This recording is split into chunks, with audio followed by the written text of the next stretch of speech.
My son and daughter-in-law forbade me from visiting their house for years, always saying it was just a place under renovation. After they died in a supposed accident at sea, their lawyer handed me a key and said, "You should go see the place yourself." I thought I would simply sell it and close that chapter of my life.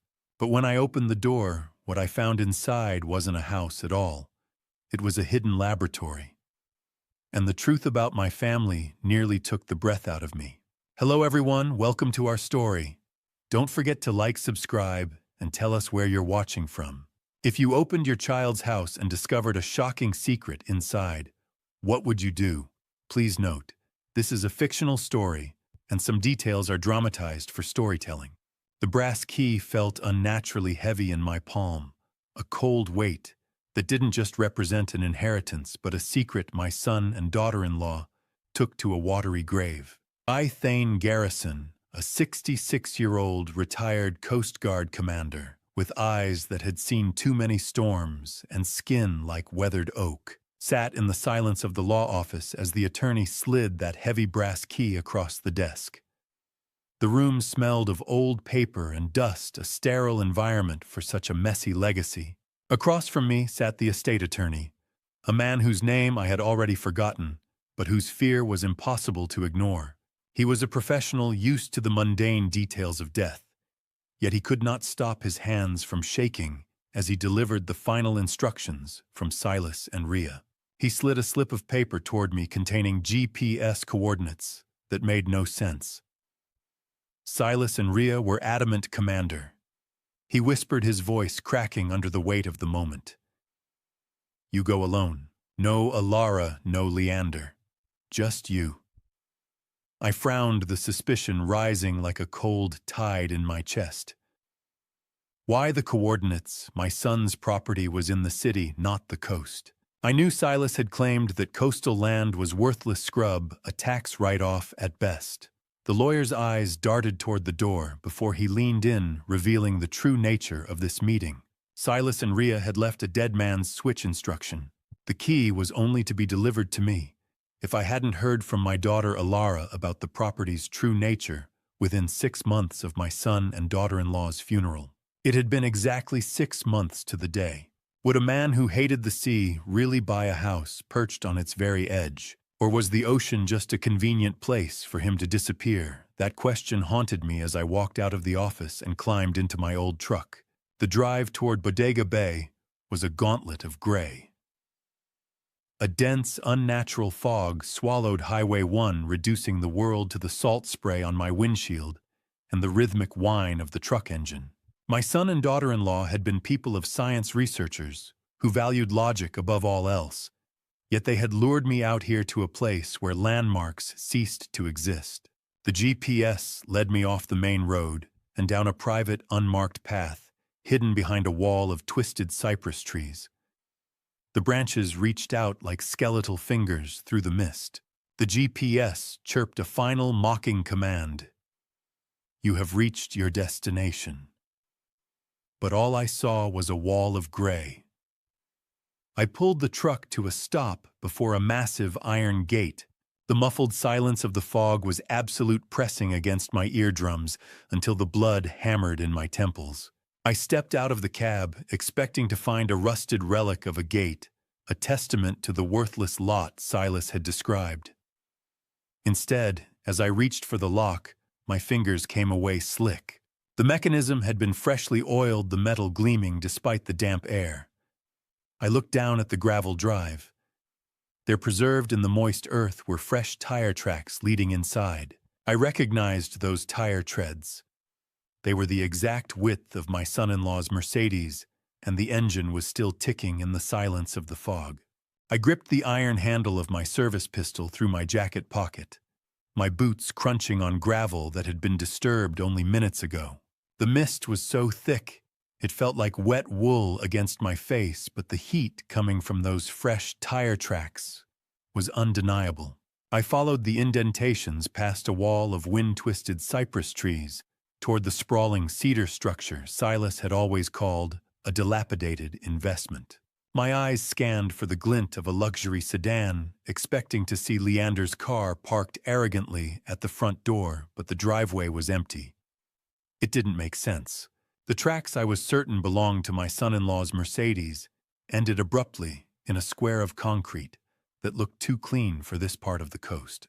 As I stepped onto the pad, I noticed the faint, oily seams of a hidden hydraulic lift. The car hadn't just left. It had been swallowed underground. A strange, lingering scent of ozone hung in the heavy air, a sharp contrast to the natural rot of the salt marsh. The house loomed out of the Bodega Bay fog, its windows dark and reflective like obsidian mirrors, watching me approach with a cold, predatory gaze. I stood there for a moment, listening to the muffled sound of my own heartbeat, wondering what kind of people build a fortress and call it a shack. I pulled the heavy brass key from my pocket. I expected the resistance of a rusted bolt or the groan of a neglected hinge, but the moment I turned the metal, the door glided open on silent industrial bearings. You have to understand, a house on this coast should smell like salt and rot. This place smelled like a surgical suite. The foyer was a jarring transition from the rugged Sonoma exterior. There was no sawdust from the supposed renovations Alara had mentioned, and no exposed beams waiting for a carpenter's touch. Instead, I found a hall paneled in tempered glass and white cedar pristine and smelling of high-grade hospital antiseptic and lemon oil. My boots felt heavy and filthy on the white floors. Silas, Rhea, what the hell were you two building out here? The question was a whisper that died instantly in the acoustic tiled ceiling. I moved deeper into the corridor, my hand still resting on the weapon in my pocket. The cold touch of tempered glass met my shoulder as I navigated a turn toward what should have been the kitchen. The silence in the hallway wasn't the silence of an empty house. It was the hum of a predator holding its breath. Every light was recessed, casting a shadowless glow that made the air feel thin, almost pressurized. I reached a digital security panel mounted by the kitchen entrance, its sleek black surface contrasting with the wood. There was no keypad, only a glowing glass plate designed for a biometric scan. My hand hovered over it, an instinctive rejection of the technology, but curiosity won over caution. I pressed my thumb against the glass, expecting a red rejection light and a siren. Instead, the screen flickered to life, displaying a line of text that sent a chill through my marrow. Emergency authorization, Commander Garrison. My thumbprint had been registered before Silas and Rhea died. The panel beeped green, and the entire wall of the library began to slide back, with the hiss of a pressurized seal revealing a world my son and daughter-in-law had died to keep in the dark. I stepped through the threshold, my hand instinctively going to the small of my back. But the sight before me didn't require a weapon, it required a miracle. The pressurized seal of the hidden library wall finished its hiss, leaving me standing in a state-of-the-art pediatric ward that gleamed with chrome and soft, recessed lighting. This wasn't a basement clinic. It was a billion-dollar fortress. 3 beds occupied the center of the room, each one a cocoon of advanced medical technology that looked far more sophisticated than anything I had seen in standard university hospitals. The air was thick with the sterile scent of ozone and antiseptic, a sharp tang that sat on my tongue like the metallic taste of adrenaline. As I walked deeper into the sanctuary of steel and glass, I noticed something that stopped me cold. One of the high-pressure ventilators humming beside the nearest bed bore a small etched brass seal from my own former Coast Guard unit. It was specialized search and rescue equipment that had been reported lost at sea during a training exercise 5 years ago. Silas and Rhea hadn't just been building a lab. They had been scavenging, pulling resources from the shadows to create this place. The silence of the room was broken only by the rhythmic hiss of ventilators and the soft, melodic chime of heart monitors casting a cold glow of blue LED light across the pristine floor. I felt a dawning realization that the son and daughter-in-law I thought I knew were only fragments of the people who had lived within these white walls. How many lives had been bought and sold within these white walls? While I was busy thinking my son had just become another cold-hearted city doctor, the soft hum of industrial air filtration seemed to mock my ignorance. Suddenly, a woman in a lab coat emerged from a side lab, her face a mask of exhausted ferocity. Dr. Leonie Sterling, 44, a bioinformatics researcher with gray-streaked hair pulled into a tight bun, emerged from the shadows of the lab with a look of desperate hope that quickly sharpened into a threat. She pointed a small security remote at me with the steady grip of someone holding a detonator. "Don't move," she commanded, her voice thin but sharp. "I've already alerted the silent alarm." "Who sent you?" "Was it Pharmacore?" I held my ground, keeping my hands visible but away from my weapon, my voice carrying the calm authority of decades on a quarterdeck. "I'm Thane Garrison. Silas was my son. Rhea was my daughter-in-law. And I think you're the reason they were looking over their shoulders for 3 years." Her defensive posture softened slightly at the mention of their names, her thumb easing off the button.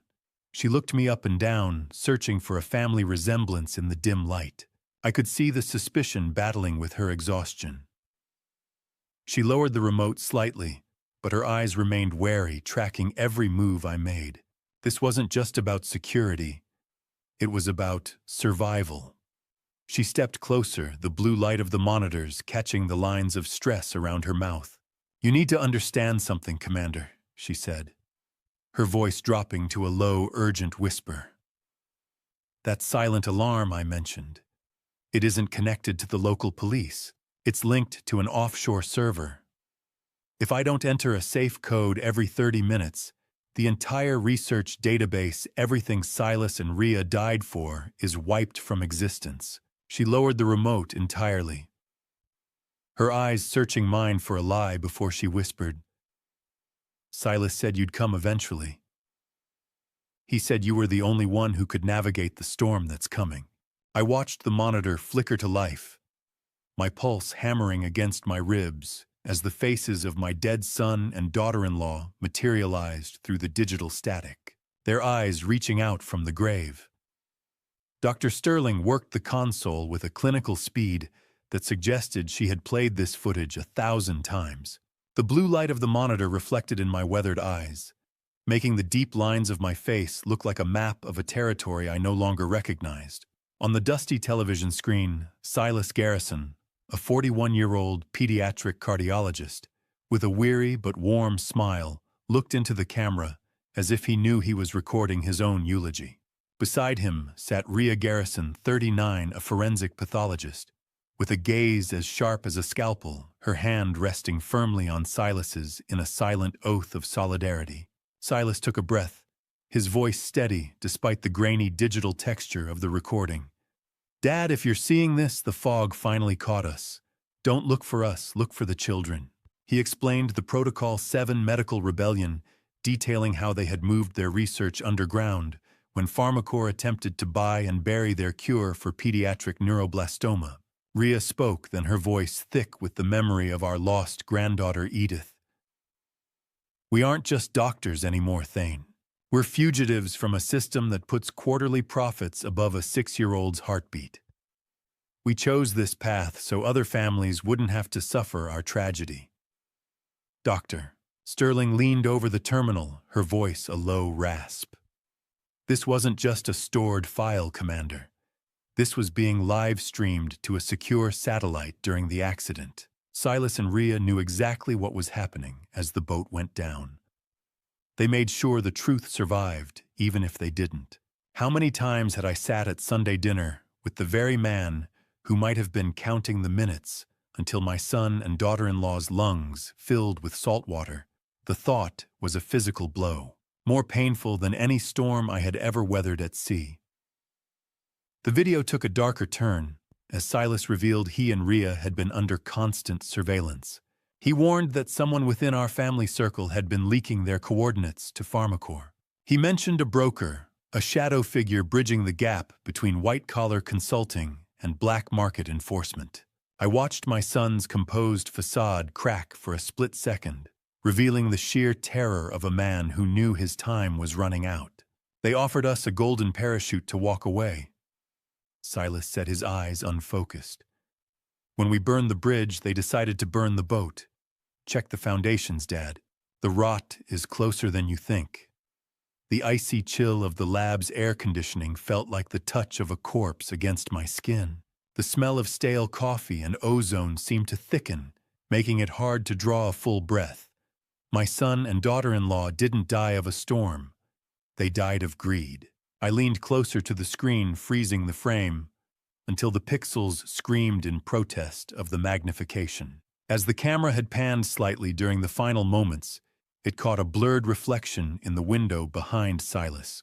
It was distant, partially obscured by the Bodega Bay spray, but the silhouette was unmistakable. I recognized the distinct silver trim of a black powerboat, a frequent rental used by my son-in-law, Leander Mercer. It was idling just outside the kill zone, watching the garrison name sink into the deep. The rage was a cold, familiar anchor in my chest.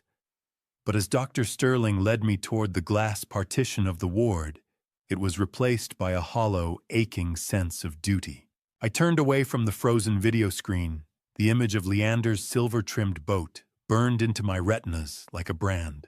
My hands were steady, a discipline earned from decades on the quarterdeck, but my mind was a storm.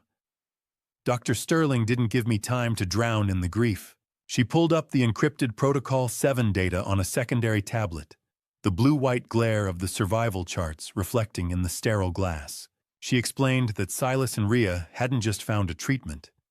They had engineered a way to trigger a systemic immune response that decimated neuroblastoma cells with an unprecedented 87% success rate. It was a miracle in a world of zero-sum care. However, the victory was fragile. She revealed that the therapy isn't just a drug. It's a living cellular treatment derived from Silas and Rhea's unique genetic markers combined through their research. This meant the cure literally died with them, unless the stored samples in this facility are protected at all costs. My son and daughter-in-law weren't just doctors, I whispered, staring at the soaring success curves on the monitor. They were revolutionaries. Statistics are just numbers, until one of them looks you in the eye and asks for a cookie. I felt that truth the moment we stepped into the clinical ward. The air here changed, smelling of sterile lavender and apple juice rather than ozone. I was introduced to 7-year-old Ren, a patient who is thriving despite being sent home to die by mainstream hospitals. She sat upright in her bed with a defiant spark in her eyes, meticulously coloring a picture of a lighthouse. Unlike the frail, shadowed child I had prepared myself to see, she looked remarkably vibrant. When she looked up at me, her gaze was bright and clear, lacking the glazed fog of heavy sedation. The hum of her advanced heart monitor was a rhythmic, healthy pulse in the quiet room. "Are you Dr. Silas and Dr. Rhea's daddy?" she asked, her voice small but certain. "You have the same sad eyes." I knelt beside her bed, my knees popping with the weight of my years. The medical ward wasn't a room. It was a lifeboat in a vast, dark sea, and I was the only one left at the oars. I reached out, feeling the warmth of her small, sticky hand as she pressed a crayon into my palm. "Dr. Silas and Dr. Rhea promised me I'd see the ocean soon," she said. "I'm here to finish what they started, sweetheart." I replied, and I felt the mantle of protector settle over my shoulders like a lead shroud. "I promise." Ren smiled and held up the drawing she had been working on. It wasn't just a simple lighthouse. It was a detailed map of the Bodega Bay coastline drawn with a precision that chilled me. In the corner, a dark X was marked on a specific underwater cave system I knew intimately from my days patrolling these cliffs. I stared at the X on Ren's drawing, the exact location where my son and daughter-in-law's boat had allegedly capsized, and I realized Silas and Rhea hadn't left me a map of their death, but a coordinate for their survival. I pulled a heavy leather-bound ledger from the shelf, my thumb brushing against the same Coast Guard seal I'd worn for 30 years, and realized my son and daughter-in-law hadn't just been keeping a secret, they'd been building a fortress. I retreated to the absolute stillness of Silas and Ria's private office, the door ceiling shut behind me, with a muted thud that echoed in my chest. The room smelled of old leather and ozone, a scent that had become the hallmark of this hidden world. I sat at their mahogany desk and began a systematic audit of the facility's archives, my hands steady even as my mind reeled from the coordinate Ren had shared. I cross-referenced the physical patient logs with high-grade medication shipments stored on a bluish, glowing encrypted monitor. As I dove deeper, the sheer scale of the operation began to paralyze me. Over the last 5 years, Silas and Ria had treated 63 children in absolute secrecy. Each file was a testament to a miracle containing recovery charts that defied every standard oncological projection I had ever studied. My God, Silas, Ria, I whispered to the empty room. You weren't just doctors. You were ghosts in the machine. But as I flipped through the list of names, a chilling pattern emerged that made the metallic tang of cold coffee in my mouth turn to copper. Every child Silas and Ria treated was the son or daughter of a high-ranking employee or board member at PharmaCorp. They hadn't just been healing them. They had been using their own children as leverage, a human shield, to keep the corporation from striking back too early. Turning these pages was like navigating a minefield. Every name was a detonator, and I was walking through it in heavy boots. I felt the dry crinkle of high-grade vellum paper beneath my fingers, each page turning with a sound like a stifled gasp. Beyond the local files, I found an encrypted map detailing supply lines that stretched like a spider web from Switzerland to Singapore. This worthless scrubland in Bodega Bay was the central hub for a global network of rogue medical professionals. The scale was staggering, far beyond a simple family rebellion. This isn't a clinic. I realized the weight of the paper feeling like lead in my hands. It's a declaration of war. How do you protect a miracle when the entire world wants to profit from its death? The distant rhythmic crashing of waves against the bodega cliffs sounded like the drums of an approaching army. I was no longer just a grieving father. I was a commander in a war I hadn't known was being fought. I reached the very back of the ledger where the handwriting became more hurried, more frantic. I found a payroll entry for logistics and security made out to a shell company I didn't recognize at first. But as I cross-referenced the tax ID, my blood turned to ice. It was the same shell company Leander Mercer uses for his offshore accounts, the one he thinks I don't know about. I stared at Leander's signature on the security payroll and felt the cold realization that my son-in-law hadn't just stumbled onto this property. He had been part of the security detail since the very beginning. A fox paid to guard the henhouse while he mapped out the kill. I closed the heavy ledger and sat on the porch at dawn, the metal key still heavy in my pocket. I didn't need to see the license plate to know it was her. The aggressive crunch of tires on gravel was a sound I'd learned to associate with Alara's arrival whenever she wanted something I wasn't ready to give. Alara Mercer, 36, a senior grant administrator whose expensive silk scarf couldn't hide the tension in her throat, walked toward the house with the hurried air of someone trying to stay ahead of a lie.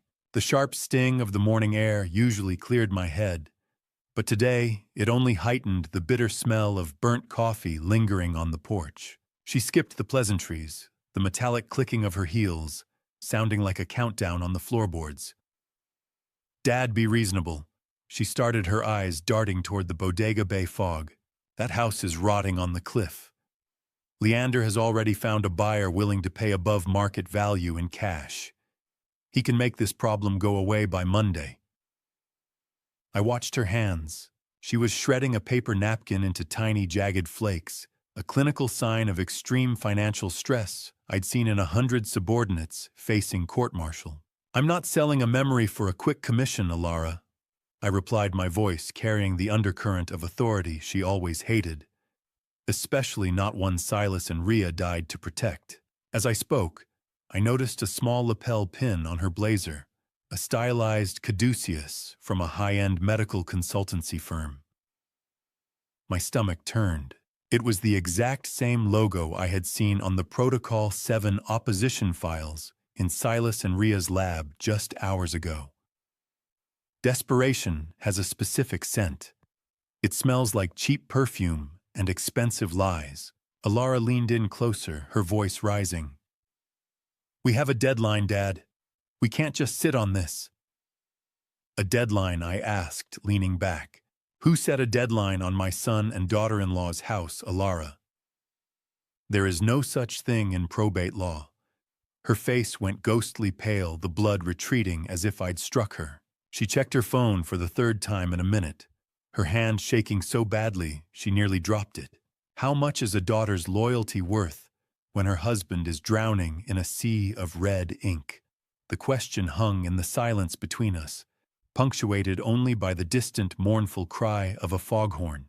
When I mentioned Leander's specific background in logistics and security, she didn't even try to lie.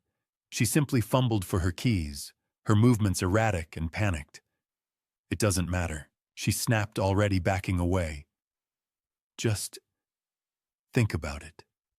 For the sake of this family, Dad. Please." She fled to her car, the engine roaring to life with a desperate whine. I stood there watching the red glow of her taillights vanish into the mist. I reached under the small wicker table where she'd been leaning and felt something out of place. My fingers brushed against the cold, plastic texture of a hidden recording bug. I pulled it free, a tiny high-frequency device that proved she wasn't just here to talk. She was there to gather evidence of my instability, to justify a forced sale. I held the tiny black bug in the palm of my hand and looked toward the Bodega Bay fog, knowing the vultures weren't just circling, they had already landed. I spread the autopsy photos and the maritime logs across my desk, my eyes scanning the data with the practiced precision of a man who had spent 30 years pulling bodies from the wreckage of accidents that weren't accidents at all. The study was thick with the smell of stale toner and old paper, a scent that usually grounded me, but today it felt like the dry breath of a tomb. My attention was fixed on the official Coast Guard accident report from the day Silas and Ria died. I cross-referenced the reported wave heights and wind speeds with the specific keel design of my son's 34-foot Catalina. The logs claimed a sudden squall had overwhelmed the vessel, yet the data told a different story. A 12-knot gust doesn't flip a boat of that class, Silas Ria. I whispered, my analytical focus sharpening into a cold, hard fury. "Not with the ballast you were carrying." I knew that boat. I'd helped them rig it. As I dug into the signature on the initial clear report, I found a name that made the metallic tang of blood rise in the back of my throat: Ensign Miller. He was a junior officer I had personally discharged for taking bribes from commercial trawlers years ago. Seeing his name on the sign-off was a confession in itself. He was exactly the kind of low-life Leander Mercer would have on a permanent payroll to make inconvenient truths disappear. The ocean never lies. People do. I moved from the logs to the high-resolution forensic photos of the bodies.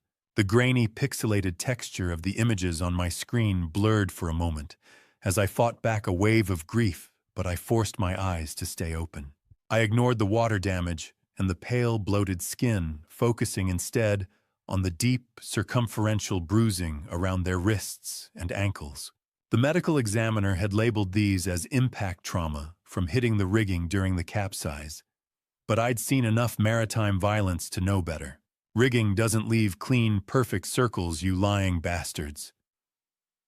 These were the specific tension marks left by heavy-duty nylon zip ties.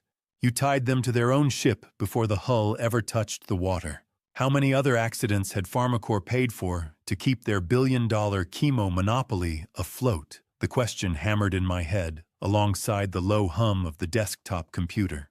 I checked the GPS log again and found a massive discrepancy. The boat had been scuttled in a deep-water trench where the wreckage was never intended to be found. The plan was for them to vanish into the silt, but a local current shift, one that only a seasoned navigator would have anticipated, had pushed the bodies toward the shore 3 days later than the killers had planned. Their own hubris had left me the evidence I needed. I leaned back, my hand trembling slightly, as I reached for a magnifying glass. I looked back at the photo of my son's wrist, then at the grainy surveillance photo of the rental boat Leander had taken out from the marina that same day. I zoomed in on the deck of the powerboat, and there it was, sitting in a messy coil near the transom. It was a length of the exact same blue-flecked nylon rope that had left the signature on Silas and Ria's skin. The vultures hadn't just landed. They had left their calling card in the very rigging of the murder. I didn't wait for the bell above the door to stop chiming before I locked eyes with the pharmacist, my hand heavy in my pocket on the folder of autopsy reports that proved he'd been sending my son more than just vitamins. The clinical powdery smell of the pharmacy was a thin veil over the rot I was starting to uncover in this town. Miller, the town's local pharmacist with nervous eyes and hands stained yellow from chemicals, stood behind the counter like a man waiting for a sentencing. The squeak of my boots on the linoleum sounded like a jury's verdict in the absolute silence of the shop. I didn't bother with a greeting.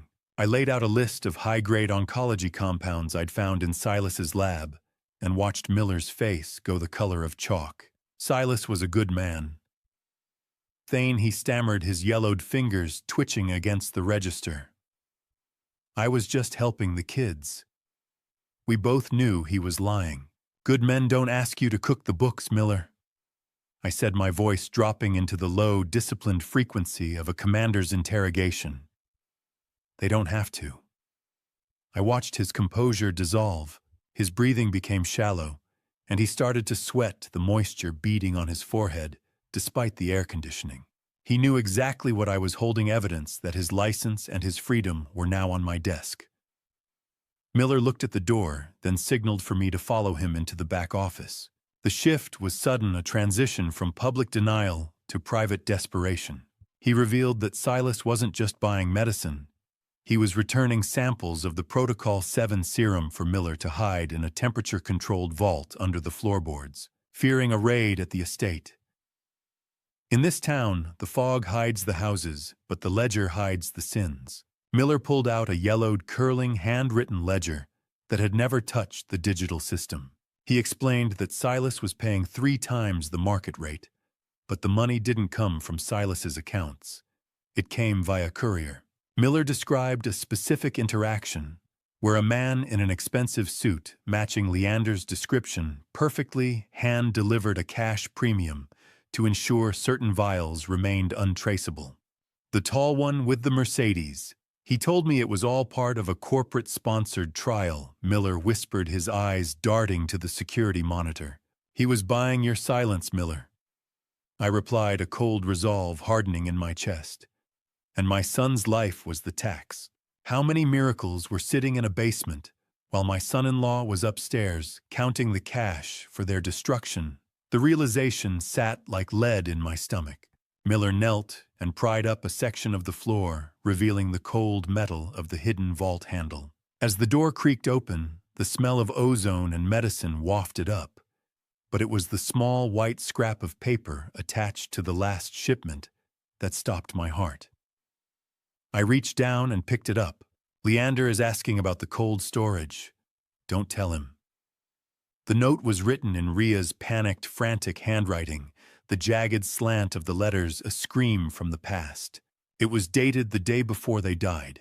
I pocketed Ria's note, the paper still smelling faintly of her lavender perfume, and realized that my daughter-in-law hadn't just been a victim, she'd been the one holding the line against her own family. I didn't just walk back into that house. I boarded it like a hostile vessel, my eyes scanning the baseboards and crown molding for the one thing Silas and Ria would have hidden where Alara's bugs couldn't reach. The heavy mahogany door of the estate groaned as it swung shut, sealing me into a silence that tasted of salt air and ozone. Ria's note was still pressed against my thigh, a reminder that the woman I'd treated like a daughter-in-law had been a sentry at the gate of her own execution. I felt a grim determination settling over me, the kind of icy focus that usually preceded a boarding action in the middle of a gale. I pulled a vibrating signal detector from my kit, a piece of hardware I'd kept from my final tour in the Coast Guard, and began a tactical sweep of the library. I ignored the high-tech gleam of the pediatric ward, focusing instead on the structural dead zones where electrical interference spiked. My boots echoed on the white cedar floors as I moved toward the heavy mahogany desk. I knelt, the metallic click of the floorboard being pried up, sounding like a gunshot in the quiet room. Beneath the wood lay a waterproof Pelican case. Inside, I found a cheap prepaid burner phone and a handwritten list of maritime frequencies. I scrolled through the outgoing texts and felt a new, sharper kind of grief. Silas and Rhea had sent dozens of messages to Alara's private number that night, pleading with her to stop Leander before it was too late. They had begged her to call off the associates Leander was bringing to the boat. She never answered. Not once. Silas and Rhea's voices were ghosts, caught in a plastic cage, screaming against a tide that had already won.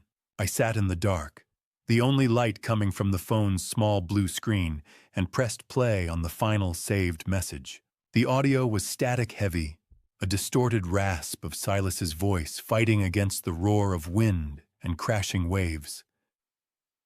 "Dad, if you find this, we tried to warn you. Leander isn't just a gambler. He's the cleaner. He's been selling our locations for months." The sound of a struggle erupted in the background, the heavy thud of boots on a deck and the hiss of salt spray. "I can hear them coming up the ladder," Silas whispered, his voice cracking with a visceral horror. "Tell Alara. Tell her I'm sorry I couldn't save her from him." How does a father listen to his son and daughter-in-law's last breath and still call himself a protector? The absolute, suffocating silence of the library after the recording ended was worse than the sound of the fight. I sat there paralyzed, the phone vibrating with a residual electronic hum in my palm. The voicemail didn't end with silence, though. As I played the last few seconds again, I heard the distinct electronic chirp of the same high-frequency bug I'd found on my own porch. The killers hadn't just murdered my son and daughter-in-law. They had recorded the entire act as a proof of performance for Pharmacore, a digital receipt for a job well done. I closed my eyes, the darkness of the room matching the darkness in my soul. But then, beneath the sounds of the struggle and the mechanical chirp on the tape, a third voice spoke. It was a low, clinical murmur that didn't belong to Silas or Leander, a voice that whispered a name that made my blood turn to slush. The marina at 2 a.m. was a cemetery of masts and creaking wood, the kind of place where secrets are drowned in the tide. But I wasn't there to mourn, I was there to dig up a ghost. The cold, damp air of the coast clung to my jacket. As I navigated the slippery docks, the smell of diesel fuel and rotting kelp thick enough to coat my throat. My mind was still reeling from the audio I'd recovered from the burner phone. That third voice, the one whispering commands over the sound of the ocean, hadn't belonged to some corporate hitman.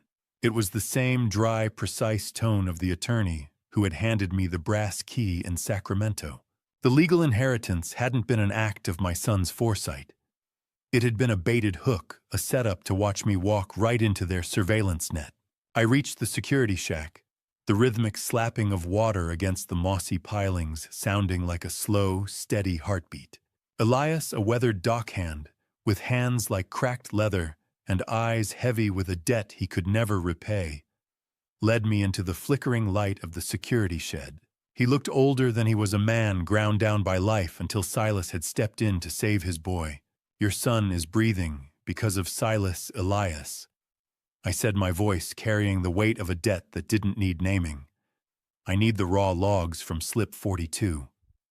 He didn't ask questions. He knew the official investigation was a whitewash that only tracked the main channel. "Thane, if they catch me, I'm done," he whispered. But he was already pulling out a ring of keys. "Silas gave us everything. Follow me." We moved into the cramped server room, the low-frequency hum of cooling fans filling the air. Cameras don't have a conscience. They just have a memory. I sat before the grainy, green-tinted flicker of the infrared monitor, my eyes narrowing, as I pulled up the footage from the night of the storm. I watched Silas's sailboat glide out of the harbor, a small white ghost in a world of shadows. 10 minutes later, a low-profile, blacked-out powerboat detached itself from a private slip. It moved with a predatory grace, carrying no running lights, and sitting deep in the water, the mark of a reinforced hull built for a high-speed intercept in a rolling swell. The black boat on the screen moved like a parasite latched onto the wake of my son's life. I watched the clock on the screen crawl forward, my pulse thudding in my ears. 3 hours passed in a digital blur until the shadow vessel returned to the pier. My hand froze on the playback dial. As the boat nudged against the dock, the infrared camera caught a clear, high-contrast shot of the driver removing a tactical mask. It was Leander, just as I'd suspected, but he wasn't alone. I watched as Alara stepped onto the pier behind him. She wasn't weeping. She wasn't the grieving widow she'd pretended to be for 6 months. She was carrying Silas's encrypted laptop, clutching it to her chest, like a trophy won in blood. I froze the frame on Alara's face as she stepped onto the pier, her expression not one of grief, but of cold, calculated victory, as she handed my son's life's work to the man who had just killed him. The betrayal was absolute, a perfect circle of rot that started at my own dinner table. I slid the encrypted drive into my pocket, the plastic edge biting into my thigh, like a reminder that I was no longer just a grieving father, I was a walking crime scene.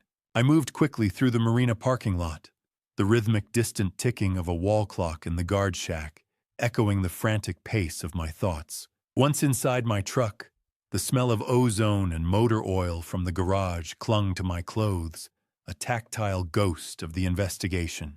I powered up my laptop, the blue-white glare of the screen washing over my face in the darkness. I needed to verify the ghost that had rented that black powerboat. I used the truck's secure satellite link to cross-reference the alias David Morrison found on the marina rental receipt. It didn't take long for the cold truth to surface. The identity was a patchwork of stolen data built using the social security number of a deceased Coast Guard veteran who had served under me 2 decades ago. My pulse hammered in my temples. You used one of my own men to kill my son Leander. You didn't just cross a line, you burned it. He'd been mining my personal service records, desecrating the memory of the dead to create untraceable shell personas. As the decryption software finished its work on the marina files, a secondary notification pinged. The data revealed an active GPS signal from Silas's laptop, the one I had just watched Alara carry off the pier. The tracker showed it was currently powered on the signal localized inside Alara and Leander's master bedroom. The morning sun wasn't a sign of hope. It was a spotlight hitting the wreckage of my family. Seeing that ping felt like a physical violation. I sat there in the cab, the cold, damp fog pressing against the windows, as I watched that little green dot pulse on the map. My daughter didn't just ignore the texts. She sold the phone. She sat in her house with the spoils of a murder, while I was left to sift through the ashes. I drove back home as the sun began to bleed through the gray Bodega Bay mist. I didn't go to the kitchen for coffee. I went straight to my basement study. I retreated to the far corner and opened a heavy fireproof safe hidden behind a false workbench. I meticulously cataloged the day's haul, the digital drive, the verified alias report, and Ria's lavender-scented note. "This isn't enough for a courtroom yet," I muttered, my voice sounding hollow in the small room. "Not with their lawyers. I need the money trail. If I went to the local police now, the PharmaCorp connections would ensure this evidence disappeared before it ever reached a judge's bench. I had to be the investigator, the prosecutor, and the jury. As I reorganized the rental boat agreement, my fingers brushed a seam I hadn't noticed before. I peeled back a hidden compartment in the back of the paperwork and found a digital signature from the PharmaCorp Security Division. It was an explicit authorization for the retrieval of proprietary biological assets. They hadn't just been hunting Silas. They had been checking boxes on a corporate balance sheet. I slammed the safe door shut and spun the dial, the heavy thud of the bolts echoing in the empty house like a hammer on a coffin nail. The sound was final. The man who had entered this study was gone, replaced by a commander preparing for his final engagement. How much does it cost to buy a man's soul and have him murder his own family, according to the numbers appearing on my secure monitor. The price of my son and daughter-in-law's lives was exactly $500,000. I sat in the oppressive silence of my basement study, the heavy thud of the safe bolts from moments ago still vibrating in the back of my mind. The dark room was illuminated only by the green glow of the terminal reflecting in my glasses, casting long, skeletal shadows against the false workbench. My fingers moved with a rhythmic tapping across the keys as I initiated a secure channel to a ghost from my past. Red had been a lead forensic accountant for the Coast Guard Investigative Service before he decided that the dark web offered a more honest living. I fed him Leander's social security number and the shell company name I'd unearthed from Silas and Ria's secret ledger. I need a full financial autopsy on Leander Mercer. I typed my jaw tight. Start with the David Morrison alias. The metallic smell of the computer tower's cooling fans filled the small space while I waited.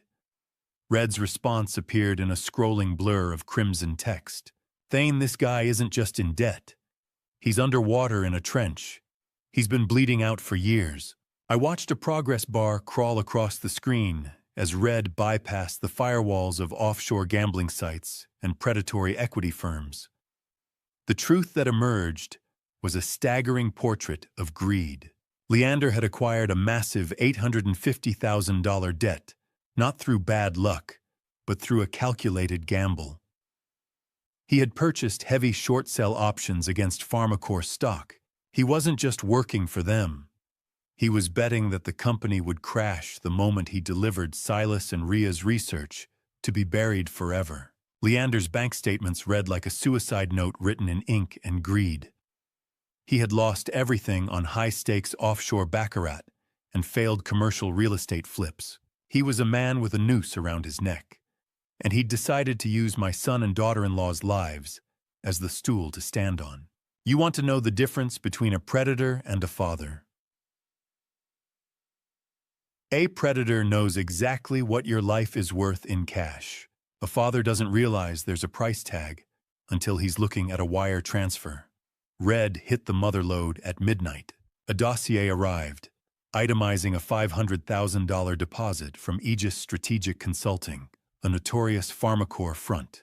It hit Leander's account exactly 72 hours after the boat went down. $500,000, I whispered to the cold walls.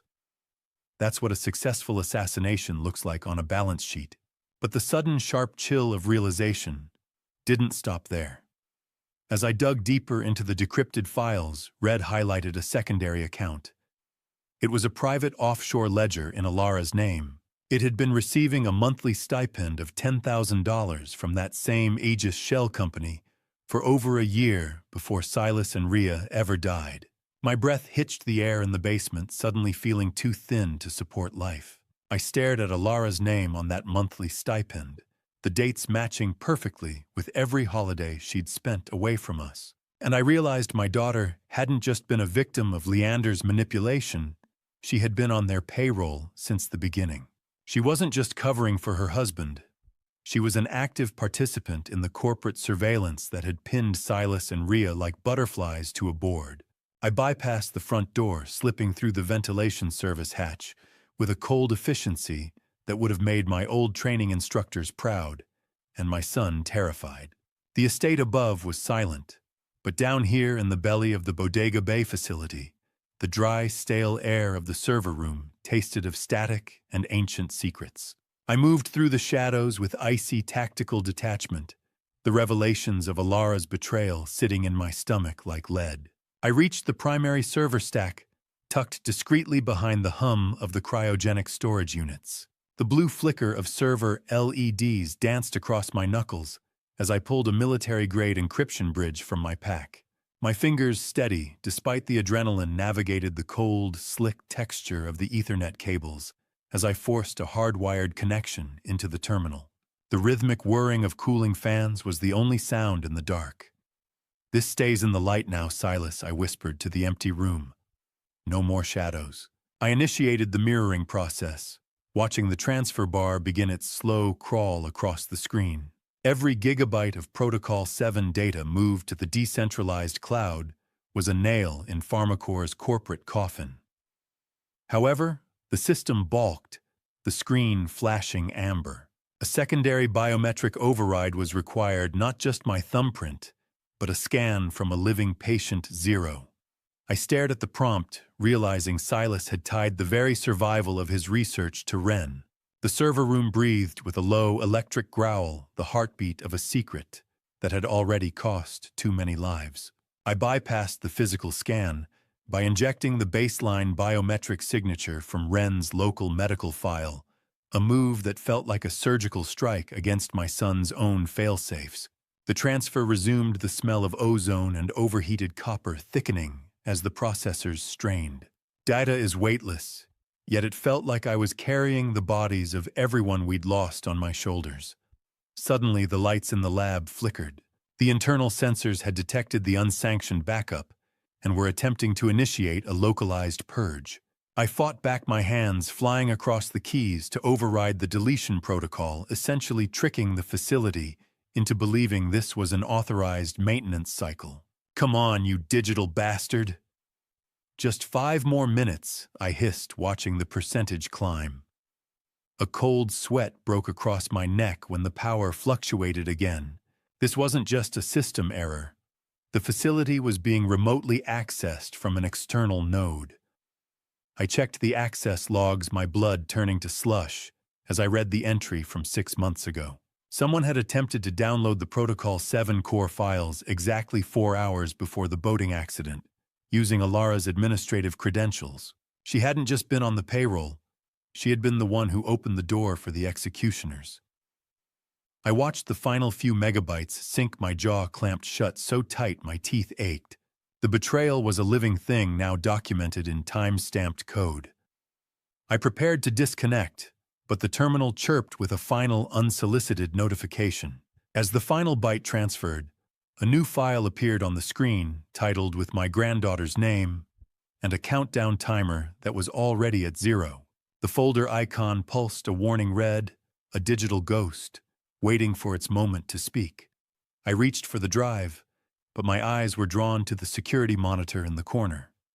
Through the grain of the night vision feed, I saw the unmistakable crimson glow of an SUV's brake lights at the perimeter gate. The ghost file named after my granddaughter was still decrypting when the thermal sensors on the north gate spiked 2 heat signatures that didn't belong to the local deer population. I switched the lab's auxiliary monitors to the external feed, the grainy green glow of the thermal monitors illuminating a blacked-out SUV idling without lights at the end of the Cypress Line drive. My years in the Coast Guard kicked in, a cold, clinical calm settling over me as I analyzed the vehicle's tactical modifications through the grain. It had the reinforced bumpers and run-flat tires common in high-end private security details. Pharmacor wasn't just monitoring this property from a distance anymore. They were positioned for a dynamic entry. I zoomed in on the license plate, the digital enhancement software humming in the silence. The registration came back to a holding company I recognized instantly from the financial dossier Red had sent me earlier. It was a subsidiary of Leander's firm. The security Leander had provided Silas wasn't a shield. It was a surveillance net designed to tighten the moment the corporate masters gave the word. "You're late to the party, boys," I whispered to the flickering screen. "The data is already in the wind." A black SUV in a white fog is a shadow with teeth, and I knew exactly how sharp those teeth could be. I initiated a localized dark mode for the facility's exterior, cutting the perimeter lights to bleed the landscape into a uniform gray that would baffle their night vision. I packed the encrypted bridge and Ria's original notes into my jacket, the weight of the drive feeling like a live grenade against my ribs. I had to move. I watched the monitor one last time as a man in a tactical headset stepped out of the vehicle, his red dot laser sight sweeping the cypress trees as he moved to inspect the gate lock I'd recently oiled. How many times had Leander sat at my table while his associates were outside mapping the path to my son's murder? The thought was a physical weight, but I pushed it aside, choosing tactical focus over the luxury of rage. I retreated toward the back of the lab, entering a narrow, damp drainage tunnel that Silas had meticulously mapped out as an emergency exfiltration route. The claustrophobic smell of wet concrete and old earth pressed in on me as I moved, the only sound, the rhythmic thud of waves against the cliffs outside. My boots made no sound on the slime-slicked floor. I crawled through the darkness, the air getting colder and saltier, until the tunnel opened onto a narrow ledge above the surf. The cold bite of sea spray hit my face like a slap. I climbed down to the beach, the sand sucking at my boots in the dark. I scanned the shoreline expecting to be alone with the tide, but then I stopped. There, illuminated by the faint moon, was a fresh set of footprints leading away from the water and straight toward the tunnel entrance I had just exited. They were small, distinct, and fresh. My heart hammered against my ribs as I looked at the footprints in the wet sand, then back at the house, and realized the call wasn't just coming from inside the family, it was coming from inside the building. Someone else had breached the perimeter before I ever arrived, and they were still in there, with the ghosts of my family. The world came back to me in jagged, nauseating shards, the smell of stale urine, the bite of a San Francisco wind, and the terrifying realization that I couldn't remember my own middle name. I lay on the cold, damp wood of a park bench, the spinning neon lights of Union Square blurring into a chaotic mess of electric violet and sickly yellow. My motor skills failed as I tried to push myself upright, my limbs feeling like leaden weights attached to a mind that was half submerged in a chemical swamp. The metallic, bitter taste of a sedative sat heavy on the back of my tongue. I reached up to rub my neck, my fingers brushing against a small circular bruise, not a mark from a struggle, but the telltale site where a medical-grade sedative patch had been applied while I was unconscious. I had been professionally handled, moved like cargo from the Bodega Bay shoreline to the heart of the city while the world slept. I fumbled for my pockets, finding them hollow. My wallet and phone had been stripped away with clinical precision. However, as I slid my hand along the inner seam of my trousers, I felt the hard, rectangular edge of the encrypted drive still taped to my inner thigh. It was the one place the kidnappers hadn't checked a small mercy in a morning of horrors. I tried to focus on a landmark, but the street signs were a smear of white ink. "Focus, Commander." I whispered the words, sounding like dry gravel in my throat. Horizon heading depth. Focus. Being drugged is like being buried alive in your own skin. You can hear the dirt hitting the coffin lid, but you can't lift your hands to stop it. I watched a police cruiser glide to the curb, its blinding white and blue strobe lights slicing through the San Francisco fog. Immediately behind it, a familiar silver sedan screeched to a halt. Alara rushed toward me before the officers could even clear their car doors. She was sobbing a high, frantic sound that set my teeth on edge. "Oh, thank God you found him," she cried, her voice carrying the cloying, familiar scent of her expensive perfume as she threw her arms around my unresponsive shoulders. "Dad, why would you leave the house without your coat again? Why would you come all the way here?" I tried to push her away to tell the officers about the beach, the SUV, and the chemical patch on my neck, but my tongue felt like a piece of dead meat. I wasn't. She's lying. The water. I slurred the sounds coming out as a rhythmic, nonsensical groan. Alara turned to the officers, pulling a thick medical file from her bag. "I'm so sorry," she told them, her eyes brimming with a practiced, heartbreaking sorrow. "He has early-onset dementia. We've been trying to keep him at home, but he's been prone to wandering, especially since my brother died. He gets confused about the Coast Guard. How do you fight a lie when the liar is wearing your own daughter's face?" The officers nodded in quiet sympathy, their posture softening from suspicious to pitying. They didn't see a decorated commander. They saw a broken old man who had lost his way in the fog. Alara led me to her car with a maternal tenderness that made me want to scream. As she buckled my seatbelt, she leaned in close, the mask of the grieving daughter vanishing for a split second. "The police aren't just here to help Dad," she whispered in my ear. I've already filed the first safety concern report with the medical board. It's over. Let's get you to a nice, quiet room where you can't hurt anyone else. I shuffled through my front door with the exaggerated, shaky gait of a man who'd lost his grip on reality, but behind the mask of senility. My mind was mapping every blind spot in the house, like a sniper prepping a nest. Alara was right behind me, her hand firm on my elbow, guiding me as if I were a piece of fragile porcelain. I let her lead me into the kitchen, keeping my head bowed and my gaze unfocused. Once she had me settled in a chair, she began to move around the room with a clinical efficiency, her face a mask of practiced concern. "I just can't remember where I put my glasses, Alara," I muttered, making sure to slur the edges of the words. "It's all so fuzzy." She patted my hand, the cloying scent of her perfume clashing with the bitter chemical smell of the toxin reagent I'd hidden in my palm. "Don't worry, Dad," she said softly. "I'm here now. I'll handle everything. Just drink your water." She poured a glass from my open bottle on the counter and set it before me. I waited until she retreated to the living room to make a phone call. Then I pulled a clandestine detection kit from under my sleeve. I tested the water and the residue in the coffee machine. The strip turned a deep, bruised purple, a high-affinity benzodiazepine derivative.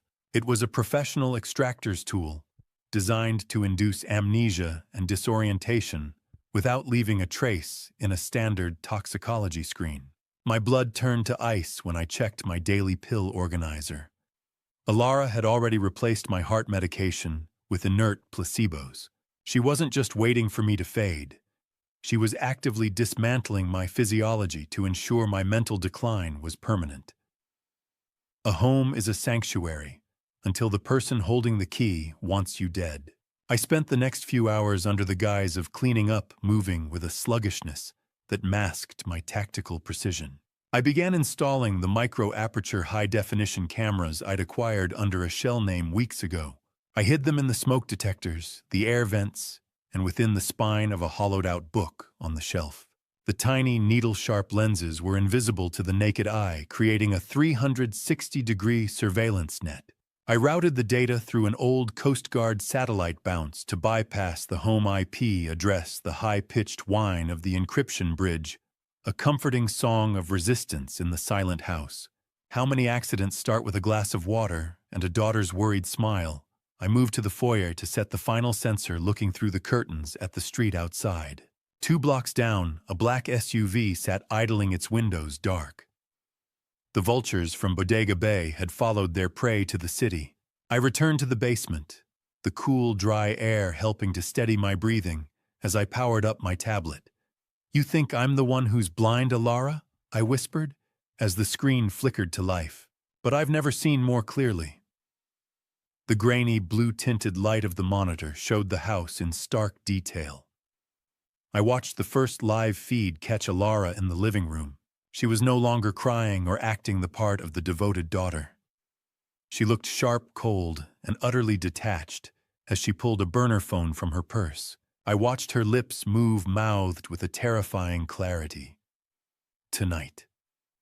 My heart hammered against my ribs like a trapped bird. The trap was set, and the bait was finally watching the hunters.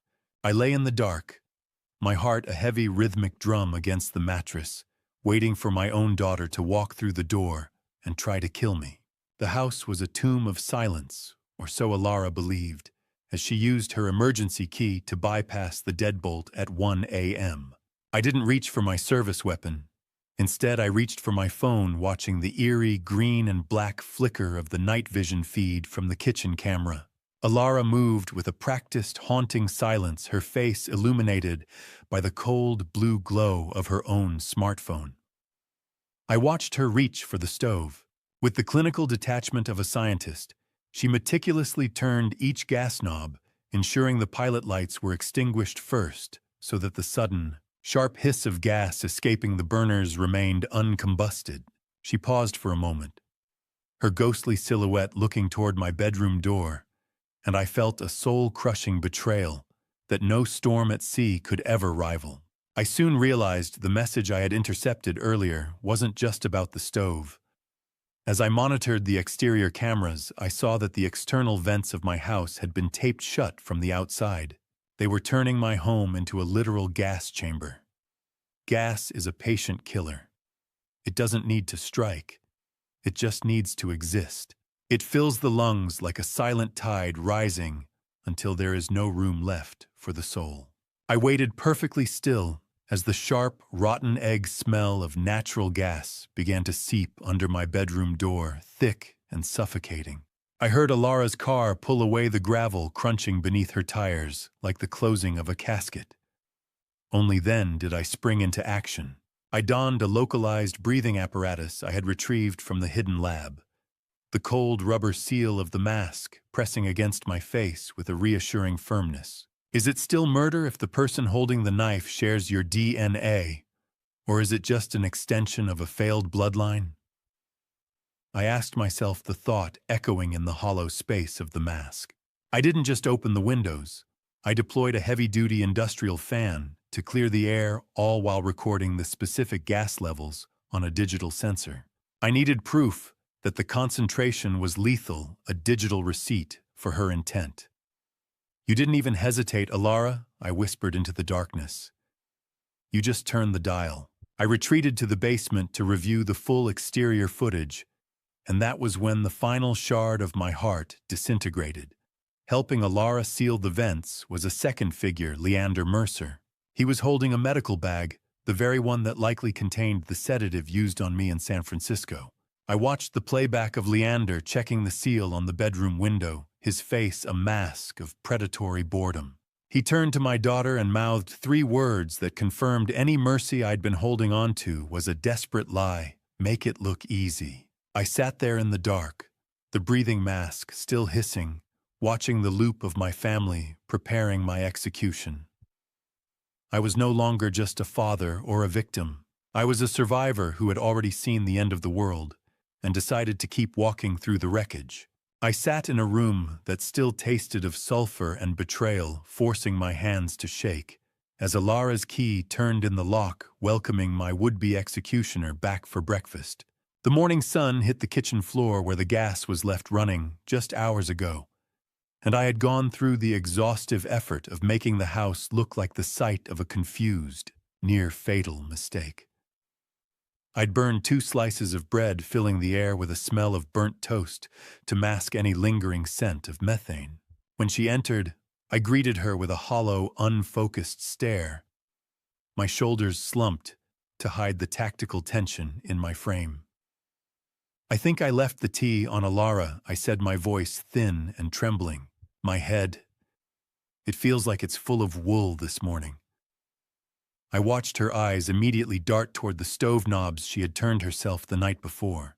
I saw a momentary flash of frustration in her gaze when she noticed the windows were wide open, a variable she hadn't accounted for in her plan to find a corpse. She pivoted instantly, her face shifting into a mask of maternal concern. "Dad, this is the 3rd time this week," she said, her tone sharp with high-pressure gaslighting. "You almost blew up the neighborhood. You're not safe here anymore." I reached for a piece of charcoal black toast, my fingers fluttering as if I lacked the strength to hold it. Alara didn't hesitate. She produced a stack of glossy clinical brochures for a place called the Gilded Pines. I knew the name. It was a high-security memory care facility under the PharmaCore umbrella, a corporate-owned waiting room for those they needed to disappear quietly. "Leander says they have the best doctors," she said, sliding the brochures across the table. Her hand felt like an artificial warmth on my shoulder, heavy and proprietary. "You'll be happy there, Dad. No more accidents." I looked down at the pictures of smiling seniors and manicured lawns, realizing the pen she was handing me was unusually heavy. It was a cold, metallic weight that felt out of place. My son's research into biometric security flashed in my mind. The pen was a scanner designed to capture my signature and fingerprint simultaneously for an immediate, irrevocable transfer of power of attorney. A daughter's kiss on the cheek can be more lethal than a bullet if her heart is made of ice. She leaned in closer, the rhythmic ticking of the kitchen clock, measuring the final seconds of my supposed freedom. How many times had I taught her to be brave, only for her to use that courage to bury her own father. "If you think it's best, honey," I whispered, projecting a broken, frightened submission. "I just want to stop being so confused." I took the pen and began to sign the voluntary commitment papers. I moved the nib across the page with slow, deliberate precision. I wasn't signing my life away. I was writing in a maritime distress script, a subtle, coded variation of my signature that my bank and my personal lawyer were specifically trained to recognize as an authorized signal of coercion. She took the signed papers with a triumphant smile, unaware that the ink on that page was the first step in the legal noose I was tightening around her neck. She stood up already, tucking the documents into her bag, as if she were checking off a task on a corporate spreadsheet. "We'll get you packed soon," she said, her voice bright with victory. The doorbell didn't just ring. It sounded like a depth charge exploding in the quiet of my hallway, announcing that the legal war for my soul had officially begun. I stood in the foyer, forcing my posture to sag, letting the weight of the previous night's staged trauma show in the lines of my face. When I opened the door, the morning air felt heavy, carrying the low, distant rumble of a city bus passing by. A man in a cheap windbreaker stood there, thrusting a thick envelope toward my chest. I felt the dry, paper-cut sting on my thumb as I took the petition. The sharp, clinical smell of fresh toner on the legal papers wafted up a scent that usually meant order, but now smelled of a meticulously planned execution. I scanned the first page, a formal petition for emergency guardianship and an immediate asset freeze. I looked at the man, making sure to let my hand tremble. "I don't understand," I whispered, my voice cracked and small. "Why would my daughter do this?" The man didn't look like a professional process server. His eyes were hard, scanning my hallway for valuables, and his knuckles were scarred. I recognized the type, a low-level enforcer for the same debt collection group Leander owed money to Cent, to intimidate me under the guise of legal service. "Just the messenger, sir," he grunted, already turning back to his car. "You have a hearing in 72 hours. The heavy, ominous thud of the front door closing behind him punctuated the start of my countdown. I retreated to my study and locked the door. Paper is the only weapon that can kill a man without drawing a single drop of blood. I read through the affidavits signed by Alara and a neutral medical evaluator.